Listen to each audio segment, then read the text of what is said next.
नमस्कार, स्वागत आपका। बोल बेधड़क देख रहे हैं आप और मैं हूं नंदिनी मिश्रा आपके साथ। राजस्थान वालों के लिए गुड न्यूज है क्योंकि अब प्रदेशवासियों को एफआईआर के लिए थानों के चक्कर नहीं काटने पड़ेंगे। जी हां, राजस्थान में साइबर हेल्पलाइन पोर्टल पर आने वाली शिकायतों पर स्वतः ही एफआईआर दर्ज होगी।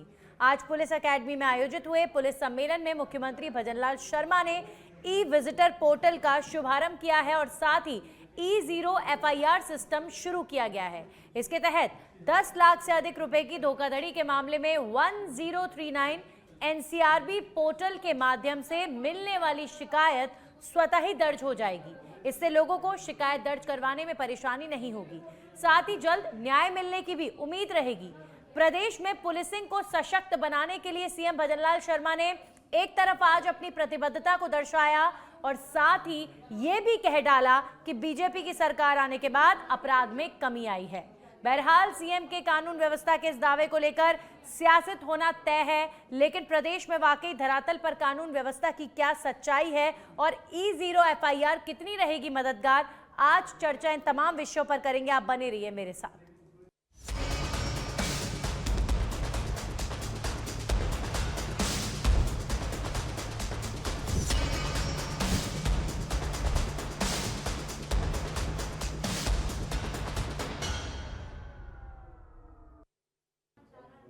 तो मुख्यमंत्री भजनलाल शर्मा आज जब कानून व्यवस्था को लेकर बोल रहे थे तो उन्होंने बार बार पुलिसिंग पर कहा कि बीजेपी सरकार आने के बाद पहली प्राथमिकता यही थी कि राजस्थान की कानून व्यवस्था सुधरे और बीते 2 सालों में राजस्थान की कानून व्यवस्था में सुधार आया भी है। मुख्यमंत्री ने यह भी दावा किया कि लूट के मामलों में 50% कमी आई है। देखिए, अगर आंकड़ों के मुताबिक हम देखें तो सीएम भजनलाल शर्मा सही कह रहे हैं। धरातल पर अगर पुलिसिंग व्यवस्था में सुधार हो रहा है और आने वाले दिनों में सरकार अपनी प्रतिबद्धता यहां तक सीमित रखती है कि पुलिस व्यवस्था बेहतर हो, तो ये प्रदेश के लिए अच्छा होगा, होना भी चाहिए, क्योंकि अपराध के मामले में प्रदेश की जो स्थान है पूरे देश में वो टॉप 5 प्रदेशों में से एक है। अगर वो महिला अपराध की मुख्य तौर पर बात आती हो तो प्रदेश का हर एक वासी चाहेगा कि पुलिसिंग व्यवस्था ठीक हो। अब एक बार फिर से हम आ जाते हैं E0 एफआईआर पर, यानी 10 लाख से ज्यादा की धोखाधड़ी होती है तो आपको थाने जाने की जरूरत नहीं है, आप फोन पर ही एफआईआर दर्ज करा सकते हैं। इस पर चर्चा के लिए प्रीति शर्मा जुड़ी है बीजेपी से, ललिता मेहरवाल जुड़ी है कांग्रेस से और योगेंद्र जोशी जुड़े हैं पुलिस अधिकारी। सबसे पहले प्रीति जी, मेरा सवाल आपसे ही है कि किसी के साथ साइबर अपराध होता है तो ये बहुत अच्छा विषय है कि फोन पर ही एफआईआर हो जाएगी, लेकिन ये जो लिमिट सेट की गई है कि 10 लाख से ज्यादा की अगर धोखाधड़ी होगी तो ही ऐसी सुविधा मिलेगी, यानी 1 लाख, 2 लाख, 3 लाख या 10 लाख से नीचे कोई भी आंकड़ा हो, किसी के साथ धोखाधड़ी हो गई तो वो थानों के चक्कर काटता रहे, वो न्याय के लिए इंतजार करता रहे। जी नहीं, क्या मतलब समझे? नंदिनी जी, मैं आपको बहुत स्पष्ट कर देती हूँ और बहुत अच्छा आपने ये आज ये टॉपिक रखा कि रीज़न इसके पीछे ये है कि साइबर अपराध से संबंधित लोगों को जानकारी नहीं है। मैं आपके चैनल के माध्यम से लोगों को ये जानकारी देना चाहती हूँ कि 1930 साइबर पोर्टल पर आपको एफआईआर दर्ज करानी ही पड़ेगी, जिसको हम एफआईआर कहते हैं। आपको इन्फॉर्मेशन देनी ही पड़ेगी विद इन 24 आवर। अगर आप 1930 पर इन्फॉर्मेशन देते हैं तो आपकी इन्फॉर्मेशन दर्ज होती है, कंप्लेंट दर्ज होती है। कंप्लेंट दर्ज होने के बाद आपके अकाउंट से जो पैसा गया है उस अकाउंट को पर्टिकुलर स्टकअप कर दिया जाता है, होल्ड कर दिया जाता है। लेकिन लोगों को जानकारी नहीं है तो लोग जाते हैं थाने में, डायरेक्ट थाने में जाकर वो कोशिश करते हैं कि एफआईआर दर्ज हो जाए और उसकी वजह से उनको परेशानियों का सामना करना पड़ता है। कारण ये होता है कि जो 1930 है वो साइबर अपराध से संबंधित पोर्टल इसीलिए बनाया गया था जिससे कि उस पर इमीडिएट कार्रवाई हो सके। और ये आज इसमें एक फायदा ये हुआ हमें कि हमें अब थाने जाने की आवश्यकता नहीं है 1930 पे जब कंप्लेंट दर्ज होगी, क्योंकि वैसे भी आप देखेंगे क्षेत्र वाइज अलग अलग साइबर अपराध के लिए अलग से थाने बने हुए हैं और वहां से कंप्लेंट जब हम 1930 पे दर्ज करते हैं सेंट्रल पोर्टल पर जाती है, वहां से ऑटोमेटिकली वो उनके पास आ जाती थी। लेकिन एफआईआर का मतलब यह है कि जब पुलिस कार्रवाई करना शुरू करती है, जब आप एफआईआर दर्ज करेंगे तो यहाँ पर एफआईआर का मतलब है कि 1930 पर मतलब आपने कंप्लेंट डाली है तुरंत पुलिस एक्शन मोड में। ठीक है प्रीति जी, वैसे तो जिस व्यक्ति के साथ, बेचारे के साथ 10 लाख से ऊपर की अगर धोखाधड़ी हो जाती है तो वो व्यक्ति शांति से तो अपने घर बैठने लायक सिचुएशन में होता नहीं, लेकिन फिर भी ये सुविधा मिल रही है, अच्छी बात है। लेकिन ये जो लिमिट सेट की गई है, मैं उस पर आपसे विचार विमर्श करना चाह रही थी कि 10 लाख रुपए की लिमिट सेट क्यों? आप 1 लाख वाले, 2 लाख वाले, 3 लाख वाले के बारे में भी तो सोचिए, या 50,000 की भी धोखाधड़ी है, 2,000 की भी धोखाधड़ी अगर हो रही है तो दिक्कत क्या है? नहीं, आपको थोड़ा सा मिसअंडरस्टैंडिंग ये है कि जहां पर आप 10 लाख की बात करें, ऐसा नहीं है। आपको आपके साथ साइबर फ्रॉड हुआ है तो 1930 पर आपको कंप्लेंट करना ही पड़ेगा सेंट्रल पोर्टल पर, ठीक है? ये एक नॉर्मल प्रोसेस है। उसके अलावा लोकल नहीं, 10 लाख से नीचे अगर आपके साथ धोखाधड़ी होती है तो स्वतः एफआईआर तो दर्ज नहीं होगी ना। मेरी मिस इन्फॉर्मेशन कैसे है? ये तो ऑन रिकॉर्ड है। Nandini ji, there is a difference between FIR and a complaint. आप समझ रहे हैं? कंप्लेंट की फॉर्म में तो आपकी शिकायत दर्ज होगी ही होगी। हम बात कर रहे हैं फर्स्ट इंफॉर्मेशन रिपोर्ट की, प्रथम सूचना रिपोर्ट की। ये एक लीगल विषय है, इसीलिए मैं आपको डिफरेंशिएट कर देती हूँ। There is a difference between the complaint and FIR. जब आपके साथ कोई अपराध होता है तो एक तो आप शिकायत करते हैं और एक आप एफआईआर दर्ज कराते हैं। ठीक है मैम, ठीक है। मैं तो सिर्फ इतना कहना चाह रही थी कि देखिए, किसी के साथ कितने की भी धोखाधड़ी हो, तवज्जो उतनी ही मिलनी चाहिए, डिफरेंशिएशन नहीं होना चाहिए। यही क्लियर कर रही हूं मैं, आपको यही क्लियर कर रही हूं। मैम, मैं ऑन रिकॉर्ड जो बात है मैं उसकी बात कर रही हूं, मैं एफआईआर की बात कर रही हूं। कंप्लेन और एफआईआर में फर्क है। आप अगर 1 लाख किसी के साथ धोखाधड़ी हुई उसकी भी कीजिए ना एफआईआर, क्या अर्ज है? उसकी भी होती है। ठीक है, क्या इतना काफी है? सबसे बड़ा सवाल ये, हर 40 सेकंड पर पूरी दुनिया में इन एवरी 40 सेकंड्स एक साइबर अपराध होता है। ललिता मेहरवाल जी, और स्थिति यह है कि राजस्थान में तो कई जगह पर हब बने हुए हैं स्लीपर सेल के, साइबर सेल के। पुलिस की कार्रवाई में पकड़े भी जाते हैं, लेकिन बहुत सारे स्लीपर सेल, साइबर सेल यहां से कंडक्ट भी हो रहे हैं। तो साइबर सेल पर आक्रमण करने के लिए क्या ये इतना काफी है? आप बताइए ललिता जी। ललिता मेहरवाल जी, मेरी आवाज आप तक पहुंच रही है मैम? चलिए, ललिता जी से बातचीत नहीं हो पा रही है। एक बार फिर से योगेंद्र जोशी जी का मैं रुख करूंगी। योगेंद्र जी, आप तो सर पुलिस डिपार्टमेंट में रह चुके हैं। साइबर अपराध जिस रफ्तार से बढ़ रहा है, इन एवरी 40 सेकेंड एक साइबर अपराध हो रहा है पूरी दुनिया में, अभी क्या हम तैयार हैं? क्या ये E0 एफआईआर काफी है या अभी बहुत कुछ किया जाना बाकी है?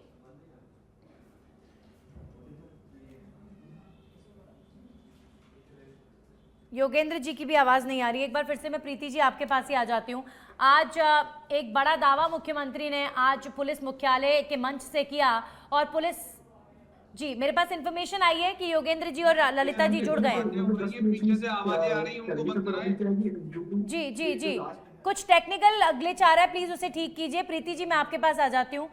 सीएम भजनलाल शर्मा ने आज एक बड़ा दावा किया कि बीते 2 सालों में अपराध का ग्राफ घटा है, बीते 2 सालों में अपराध की स्थिति बेहतर हुई है, बीते 2 सालों में लूट की वारदातों में 50% जो है कमी आई है। ये अच्छी बात है, लेकिन जब बात यहाँ पर अपराध की हो रही हो तो महिला अपराध में तो क्या कमी आई है? कोई कमी नहीं आई है। जिन मुद्दों को लेकर, कानून व्यवस्था को लेकर आपने जनता से वादा किया था कि हमारे आने के बाद हालात बहुत बेहतर होंगे, आप बता दीजिए क्या बड़ा हो गया पुलिस डिपार्टमेंट में जो इतने बड़े बड़े दावे किए जा रहे हैं? क्या ये ऑन रिकॉर्ड है कि बीते 2 सालों में सब कुछ बहुत बेहतर हो गया? कानून व्यवस्था अचानक से ऑन रिकॉर्ड है, धरातल पर है कि बीते 2 सालों में अपराध के ग्राफ में कमी आई है। ये किसी से छिपा नहीं, चाहे वो महिला अपराध हो, चाहे वो पॉक्सो के मैटर हो, चाहे वो लूट के मैटर हो, चाहे चोरी हो। और हमारी सरकार ने ये प्रतिबद्धता भी जताई थी और हम लगातार इस पर काम भी कर रहे हैं। महिला अपराध को रोकने के लिए लगातार पुलिसिंग की व्यवस्था करें, तो महिला कांस्टेबल की भर्ती हो या महिला अधिकारियों की भर्ती हो, महिलाओं को फील्ड में उतारना हो, चाहे 24/7 टोल फ्री नंबर शिकायत के लिए जारी करने की बात हो महिलाओं के लिए, चाहे महिला पुलिस डिपार्टमेंट में महिलाओं के अधिकारियों की बात हो। तो नंदिनी जी, लगातार जिस तरीके से माननीय मुख्यमंत्री जी के नेतृत्व में पुलिसिंग व्यवस्था में सुधार किया जा रहा है, क्योंकि आज देखिए, आज इतना बड़ा दिन है, माननीय मुख्यमंत्री जी द्वारा ई विजिट पोर्टल का जो शुभारंभ किया गया साइबर अपराध को रोकने के लिए बहुत बड़ा कदम है, क्योंकि जनरली लोग परेशान होते थे, चक्कर लगाते रहते थे। और यही चीज मैं आपको बताना चाहूंगी, क्योंकि हमारा जो राज्य है वो पर्यटकों का राज्य है। यहाँ पर पर्यटन व्यवस्था को सुधारने के लिए, क्योंकि हमारी जो इकोनॉमी है उसकी व्यवस्था को सुधारने के लिए पुलिसिंग व्यवस्था को सुदृढ़ करना बहुत आवश्यक था, और वो हमारा लगातार जारी है। कोई नई भर्ती प्रीति जी हुई हो पुलिस व्यवस्था को सुधारने के लिए, कोई बहुत बड़ा, क्योंकि जो व्यवस्था पहले थी हमें तो वैसी ही नजर आती है। क्या बदल गया 2 सालों में, क्या डिफरेंस थानों में आ गया? पुलिस वही है, ऐसा क्या नया भजनलाल सरकार ने कर दिया कि अचानक से आप ये दावा कर रहे हैं? क्योंकि मैं भी एनसीआरबी के आंकड़े पढ़ रही थी तो 2024 का भी सिर्फ रुझान है, 2024 के कंक्रीट जो आंकड़े हैं वो अभी आए भी नहीं है। लेकिन फिर भी आप लोग, अगर मुख्यमंत्री इतना बड़ा बयान दे रहे हैं तो वो यूं ही नहीं देंगे, किसी न किसी रिकॉर्ड के आधार पर ही दे रहे होंगे। लेकिन ऐसा क्या हो गया, क्या कर दिया थानों में? ऐसा क्या रातों रात बदल गया, 2 सालों में बदल गया? थानों में लगातार महिला अधिकारियों की नियुक्ति, 24/7 टोल फ्री नंबर महिलाओं के लिए जारी करना शिकायत करने के लिए। और आप देखिए, जो जीरो एफआईआर की हम बात कर रहे हैं, जीरो एफआईआर की व्यवस्था पहले से थी, और जिस जीरो एफआईआर की, ये साइबर के लिए आज जारी हुआ, लेकिन जीरो एफआईआर की व्यवस्था पहले से चल रही थी, जो कि सुदृढ़ की गई जब से नए कानून आए। नए कानून का इम्प्लीमेंटेशन होने के बाद में जो वीडियो रिकॉर्डिंग की बात कर रहे हैं, लगातार जो अधिकारी हैं उनको हम जो साधन मुहैया कराने की बात कर रहे हैं। एफआईआर आप दर्ज करने के लिए आपको थाने जाने की आवश्यकता नहीं है, आप लगातार, ठीक है। मेल के मैं प्रीति जी आपको नई भर्तियों की बात कर रही थी, मैं उस विषय पर आपसे बात करती, लेकिन अभी एक बार मैं पूछना चाहती हूँ, क्या ललिता जी और योगेंद्र जी जुड़ चुके हैं? चलिए, कुछ टेक्निकल दिक्कत की वजह से उनसे हम नहीं जुड़ पा रहे हैं, लेकिन जल्दी जुड़ेंगे। प्रीति जी, मैं एक बार फिर से आ जाती हूँ पुलिसिंग व्यवस्था को सुधारने को लेकर। अच्छी बात है कि प्रदेश में हालात सुधरें, लेकिन ये भी हमें देखना पड़ेगा कि लगातार चाहे किडनैपिंग की वारदात हो, चेन स्नैचिंग की वारदात हो, घर में चोरी की वारदातें हों। अब बेहद मुख्यमंत्री जी 50% कमी की बात कर रहे हो, लेकिन आप जयपुर में हर दिन देखिए, राजधानी होने के बावजूद किस तरह चोरी की वारदातें हर दिन सामने आती हैं। पूरा अखबार भरा होता है चोरी की वारदातों से। नंदिनी जी, अपराध तो कहाँ होना बेहतर और व्यवस्था? अपराध को रोकने के लिए एक्शन करना, दोनों में डिफरेंस तो होता ही है। और जहां तक आप बात कर रहे हैं कि अपराध हम लगातार अखबार बढ़ा रहता है, तो देखिए, अपराध हो रहे हैं, अपराधों में कमी आना और अपराध बंद होना जाना, दोनों में अंतर होता है। यही हम कह रहे हैं कि लगातार पुलिस व्यवस्था में सुदृढ़ता आई है। आप देखिए, चाहे आला अधिकारियों की रात की गश्त की बात करें, चाहे चेन स्नैचिंग को रोकने के लिए और ड्रिंकर्स को रोकने के लिए जो अधिकारी हमारे धरातल पर काम कर रहे हैं, होटल में बैठ के हमारे मंत्री सरकार नहीं चला रहे, हमारे मंत्री खुद, आप देखिए, लगातार मंत्री लोग खुद जाके अधिकारियों से बैठक लेते हैं, अधिकारियों के साथ कदम से कदम मिला के काम करते हैं। हमारे तो कृषि मंत्री जी ने खुद ने इतने सारे भ्रष्टाचार को पकड़ा है, तो ये किसी से छुपा नहीं है। और पुलिस व्यवस्था की बात कर रहे हैं, आप देखिए, लगातार पुलिस व्यवस्था को सुदृढ़ करने के लिए जो बैठकें माननीय मुख्यमंत्री जी द्वारा की जाती हैं, उससे ये साफ जाहिर होता है कि पुलिस व्यवस्था को सुदृढ़ करने की, पुलिसिंग अगर व्यवस्था सुदृढ़ होगी तभी राज्य सुरक्षित रहेगा, राज्य की इकोनॉमी। मैं तो आपसे इतना छोटा सा प्रश्न पूछ रही हूँ प्रीति जी कि क्या राजधानी जयपुर में, जहाँ पर पुलिस मुख्यालय है, जहाँ पर इतने बड़े बड़े अधिकारी, मुख्यमंत्री से लेकर पूरे कैबिनेट के यहाँ पर मंत्रियों के ऑफिसेज हैं, इतना प्रीमियम ये शहर है, कई वीआईपी कॉलोनी जहाँ पर इतना प्रोटेक्शन होता है, वहाँ तक भी चोरी की वारदातें हो रही हैं। मतलब चोरों में जो खौफ, लुटेरों में जो खौफ आपको कायम करना था, वो अभी रह गया है। आप ऐसा नहीं कह सकते कि पुलिस का खौफ एकदम ऐसा हो गया है कि लोग डर रहे हैं और बहुत कानून व्यवस्था का डर है। अभी भी चोरी करने वाले चोर आ रहे हैं घरों में, अभी भी लुटेरे सड़कों पर घूम रहे हैं, चेन स्नैचिंग आज भी हो रही है। अपराध को रोकने के लिए जो पुलिसिंग व्यवस्था सुदृढ़ होनी चाहिए, क्या बड़ा हुआ? आप मुझे बस इतना बता दीजिए, 2 सालों में क्या अलग कर दिया भजनलाल सरकार? 2 सालों में आप देखिए, लगातार अधिकारियों की नियुक्ति, अधिकारियों को गश्त पे लगाना। कौन सी नियुक्ति? हाई लेवल की बात कर रहे हैं हम, हाई लेवल के अधिकारी रात को, आप देखेंगे डेली एक चार्ट आता है जिसमें अधिकारियों को रात को गश्त पर भेजा जाता है। जब एसपी, एडिशनल एसपी लेवल के जब अधिकारी सड़क पर उतरकर और स्वयं निरीक्षण करते हैं, तो ऑटोमेटिकली योगेंद्र जोशी जी जुड़ चुके हैं। सर, बीते 2 सालों का दावा मुख्यमंत्री जी की तरफ से किया गया है कि अपराध सुधरा है, अपराध में हालात बेहतर हुए हैं। आप बताइए, क्या नया भजनलाल सरकार ने ऐसा कर दिया जो इतना बड़ा दावा, हालांकि एनसीआरबी के आंकड़ों में रुझान में ही आ रहा है कि 2024 में हालात सुधरे हैं, लेकिन क्या नया किया भजनलाल सरकार ने व्यवस्था को सुधारने के लिए? आपको कुछ नजर आया? देखिए नंदिनी जी, 2024 जून जुलाई में ये कानून लागू हुआ है नया। अब इस कानून के अंदर 7 साल से कम की सजा का जो अपराध है, उसके लिए कंप्लेंट दर्ज होती है। मैं ये बताऊं, मुझे जो जानकारी में है कि कई ऐसे मसले हैं जैसे लूट है या इस तरह के बड़े गंभीर प्रकृति के मामले हैं, जब इनकी कंप्लेंट थाने में जाती है तो मुझे जो किसी ने बताया सवाई माधोपुर उस तरफ, तो वहां दूसरे पक्ष को बुला करके राजीनामा करा दिया जाता है। अब जब कंप्लेंट दर्ज करने का प्रोसीजर जब चालू हो गया तो आप देखिए आधे से ज्यादा जितने अपराध होते हैं उनका सलटारा तो थाने में हो जाता है। कारण यह है कि जैसी कंप्लेंट दर्ज करते हैं थाने वाले दूसरे पक्ष को टेलीफोन करते हैं, वो थाने पे आ जाते हैं, कोई माफी मांग लेता है, कोई क्या करता है।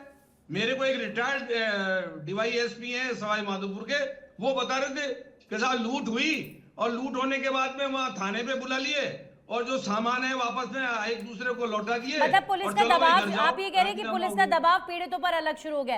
बहरहाल सर एक बार फिर से मैं मुद्दे पर आ जाती हूँ। मैंने एक उदाहरण बताया जी योगेंद्र जी, उदाहरण बताया है। योगेंद्र जी दूसरा ये सुनिए है सर, जीरो एफआईआर पर आ जाते हैं। आज का क्या है कि विशेष मुद्दा वही है, फिर मुख्यमंत्री के बयान पर हम आगे चर्चा करेंगे। विशेष मुद्दा यह है कि ई0 एफआईआर 10 लाख से अधिक धोखाधड़ी पर पुलिस लेगी स्वतः एक्शन, एफआईआर अपने आप दर्ज हो जाएगी। सर 10 लाख की धोखाधड़ी अगर किसी के साथ हो गई और उसे आप ये सुविधा दे रहे हैं कि आपको थाने नहीं आना पड़ेगा, तो ये कोई बहुत बड़ा कार्य हो गया क्या? नंदिनी जी, थाने तो आना पड़ेगा, दस्तखत बिना एफआईआर वैलिडी नहीं है। आप ई एफआईआर दर्ज कर लोगे लेकिन उसके बाद में दस्तखत कराने पड़ेंगे। दस्तखत करने के लिए आना पड़ेगा, अनुसंधान पूरा कराने के लिए थाने में आना पड़ेगा। मजा तो जब आता जब एफआईआर ई एफआईआर दर्ज होने के बाद में पुलिस तुरंत उसके घर जाए और उसकी कंप्लेंट को उसके बैठे बैठे सारी चीज उसकी पूर्ति करे। 10 लाख रुपए जब किसी के चले जाते हैं तो वो बावड़ा हो जाता है, उसको ये पता नहीं रहता कि उसको कहाँ एफआईआर दर्ज करानी है, कहाँ शिकायत करानी है। और 1039 जो है ये तो एक पूरे देश का नंबर है, इसमें एफआईआर कैसे दर्ज होगी?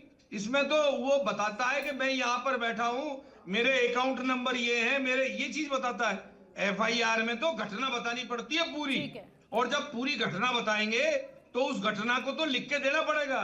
1039 पे घटना लिख के कैसे डाल देगा वो? उसमें नहीं डलती है, उसमें तो तुरंत सूचना होती है ताकि अकाउंट है, बैंक अकाउंट है, किया गया है कि रोके। इतनी बड़ी घटना कहीं अगर हो जाए सर तो पुलिस तुरंत एक्शन मोड में आ जाए, पुलिस को वक्त ना लगे, पुलिस तक इंफॉर्मेशन पहुंचने में देरी कहीं ना कहीं चोरों को मौका देती है भागने का। पोर्टल है एनसीआरबी के पोर्टल पर जाइए, एनसीआरबी के पोर्टल से एफआईआर दर्ज कराएं, तुरंत एफआईआर दर्ज हो जाएगी। अगर ये प्रीति जी आपको काफी देर मौका मिला, मुझे लगता है और भी गेस्ट को समय मिलना चाहिए। जी जी योगेंद्र जी, मैं कुछ स्पष्ट करना चाहूंगी क्योंकि जो सर बता रहे हैं उसमें कुछ मिस्टेक है, तो मुझे स्पष्ट करना बहुत जरूरी है कि 1930 जो नंबर है उस पर कंप्लेंट दर्ज होती थी, एफआईआर कभी दर्ज नहीं होती थी। कंप्लेंट के थ्रू एफआईआर, क्योंकि 10 लाख से ऊपर की चोरी है। इसी तरीके से जो घटनाक्रम होते हैं, जो कानून ये कहता है कि कंप्लेंट किन मामलों में दर्ज होगी और एफआईआर किन मामलों में दर्ज होगी, इस चीज को थोड़ा डिफरेंशिएट करना जरूरी है। जो आप बार बार 10 लाख की बात कर रहे हैं, 1930 जो नंबर है वो तो सर सही कह रहे हैं कि टोल फ्री नंबर है, उस पर कंप्लेंट दर्ज होती है और एक्शन उसमें ही शुरू हो जाता है। एक्शन उसमें जो होता है वो मैम तो ये जो कोट है 10 लाख रुपीस का, ये हमने तो मैम डाला नहीं है, ये पुलिस मुख्यालय से जो खबर हमारे पास आई है हमने वही तो कोट किया है। आप बार बार ये कह रहे हैं हमें मिस इन्फॉर्मेशन है, तो आपने ये क्यों डाला? मिस इन्फॉर्मेशन की बात नहीं कर रही हूँ, मैं बात कर रही हूँ नॉलेज ना होने की। कंप्लेंट और एफआईआर में अंतर होता है। मैं आपसे सिंपल सी बात ये कहना चाह रही हूँ कि शिकायत 1930 पे जब आपने 10 लाख से ऊपर की कंप्लेंट कोई जाएगी वो ऑटोमेटिकली एफआईआर में कन्वर्ट हो जाएगी। आई एम सेइंग दिस, मैं ये कहना चाह रही हूँ। तो हम भी कह रहे हैं, हमने कब मना किया इस बात के लिए? कंप्लेंट और एफआईआर में अंतर है। दूसरी चीज जो बार बार आप पूछ रही थी कि क्या अंतर आ गया 2 साल में, मैडम 35 थाने नए खुलना, 22 चौकियां खुलना, महिला स्क्वाड की नियुक्ति होना, महिला डेस्क की स्थापना होना, ये अपने आप में बड़े अंतर हैं जो कि पुलिस व्यवस्था को सुदृढ़ करते हैं। मैं इस पर अभी आ जाऊंगी, इस पर मैं आपसे भी सवाल पूछ लूंगी। योगेंद्र जी, आपने सारी बातों को सुना और बार बार प्रीति जी इस बात को कह रही हैं कि ये जो बात है 10 लाख रुपए से अधिक धोखाधड़ी पर ही जो है एफआईआर दर्ज होगी, ऐसा नहीं है। जो 10 लाख से कम वाले मामले हैं उस पर भी स्वतः संज्ञान पुलिस लेती आई है और लेती रहेगी। तो मुझे समझ नहीं आ रहा कि फिर ये नया प्रावधान लाया क्यों गया है? नहीं होता मैम, थोड़ा डिफरेंस है, आप समझिए, टेक्निकल पॉइंट है। चलिए मैम, इस टेक्निकल पॉइंट को इधर रखिए। एक बात पूछना चाहती हूं मैं, नहीं आई एम ऑलरेडी अंडरस्टैंडिंग, मैं सिर्फ इतना पूछ रही हूँ आपसे कि बस ये काफी है। एक सेकंड सर, एक सेकंड, मुझे ये बताइए प्रीति जी कितनी कितनी साइबर अपराध की एफआईआर या कंप्लेंट्स में चोरों को पकड़ लेते हैं आप तुरंत, कितना दिन लग जाते हैं? और साइबर अपराध कितने थाने, एक स्पष्ट कर देती हूँ थाने कि में साइबर जयपुर में? अपराध में हमेशा जो अकाउंट होता है, जब अकाउंट में फ्रॉड होता है तो अकाउंट होल्ड किए जाते हैं, और आप जब आपका अकाउंट में पैसा होल्ड हो जाता है तो उसको आप कोर्ट में जाके रिलीज करा सकते हैं। It's a normal process. और साइबर अपराध में 1930 सेंट्रल पोर्टल है, उसके अलावा राजस्थान के हर शहर का अपना एक टोल फ्री नंबर है। साइबर 90% आपराधिक मामले, 95% आपराधिक साइबर मामले सुलझा नहीं पा रही है पुलिस। पुलिस सुलझा पा रही है। मैं पढ़कर बैठी हूं यहाँ पर। 95% में नंदिनी जी प्रॉब्लम ये होती जहाँ है कि इतनी दिक्कत है वहां सिर्फ एक शगुफा पकड़ाने से कुछ नहीं होगा। बिल्कुल शगुफा नहीं पकड़ाया जाता। आपको मैं बता दूं, क्योंकि जानकारी नहीं है, लोगों के पास अवेयरनेस नहीं है कि इस साइबर अपराध में किस तरीके से कदम उठाया जाएगा, इसलिए उनको परेशानी का सामना करना पड़ता है। आपको इस बात बिल्कुल आपको समझना पड़ेगा इस चीज को कि अकाउंट में से अगर पैसा चला गया तो उसको होल्ड करने के लिए जो कह दी बात वही है, कानून में कोई परिवर्तन नहीं है, कोई नया काम नहीं किया है, ये तो पहले से चला आ रहा है और इसमें कोई नई बात थोड़ी है। लेकिन कुछ कहना था इसलिए कह दिया। अब आप उसके बाद उसके अंदर घुसते चले जाओ, ये नई बात है। आपको थाने जाने की आवश्यकता नहीं होगी, थाने के चक्कर नहीं लगाने अरे भाई पड़ेंगे। जाना पड़ेगा, बिना थाने जाए आप अपनी कंप्लेंट को रजिस्टर करोगे, आपके बयान लेने पड़ेंगे, आप दस्तावेज पेश करोगे, आप अपनी मोबाइल से कॉल डिटेल निकालोगे, आपका मोबाइल सर्च पे जाएगा। बहुत सारी बातें हैं, कोई घर बैठे कोई काम होने वाला नहीं है। ये तो कहने की बात थी, इसलिए कह दिया, कोई नई बात बतानी है, नई बात नहीं है। बहुत अंतर है। ये बिल्कुल आप गलत स्टेटमेंट दे रहे हैं कि कोई नई बात नहीं है। कंप्लेंट से जब एफआईआर दर्ज होगी तो पुलिस थाने वाले आपसे स्वयं संपर्क करेंगे, आपको खुद को भागने की आवश्यकता नहीं है। ये बहुत बड़ा अंतर नहीं होता है क्या? ये बात किसने बताई है? ये पूरी बात बताते ना, आप एक्सप्लेन करो कि आप ये बताइए कि जब आप ऑनलाइन एफआईआर कर दो जाएगी तो थाने वाले आपके घर आ जाएंगे, सारी कार्रवाई आपके थाने पे करेंगे। ये तो बहुत अच्छी बात है, इसके लिए तो साधुवाद है बीजेपी को। ये तो कहीं नहीं लिखा कि घर आएगी। मतलब एक सेकंड प्रीति जी, एक सेकंड, ये तो योगेंद्र जी कहीं नहीं लिखा कि आपने फोन पर कंप्लेन करी और पुलिस तुरंत आपके घर पहुंचेगी, ऐसा कहीं नहीं लिखा है। लेकिन प्रीति जी दावा कर रही है तो हम देख लेंगे उस विषय पर क्या है। अच्छी बात है, अगर दावा कर रहे हैं, चलिए आप कुछ चलिए अब सर जवाब सुन लेते हैं। ये पूरे देश के अंदर अगर राजस्थान में ऐसा होने लग गया तो बहुत अच्छी बात है। अभी सर ऑन रिकॉर्ड कुछ भी नहीं है ऐसा कि घर आएगी पुलिस, लेकिन हाँ अगर ऐसा हो जाए तो बेहतर है। प्रीति जी आप क्या कहना है? मेरी बातों को जो मिस इंटरप्रिटेट आप करने की कोशिश करें वो ना करिए प्लीज। मैं आपसे ये कहना चाह रही हूँ कि ईएफआईआर का मतलब ये होता है कि अगर आपने ऑनलाइन कोई कंप्लेंट फाइल की है तो वो एफआईआर में कन्वर्ट हो जाएगी, जो कंप्लेंट के फॉर्म में रहती थी अब तक जो चल रहा था वो कंप्लेंट के फॉर्म में रहती थी। 10 लाख से अधिक की अगर आपके साथ धोखाधड़ी हुई है तो वो एफआईआर में कन्वर्ट होगी।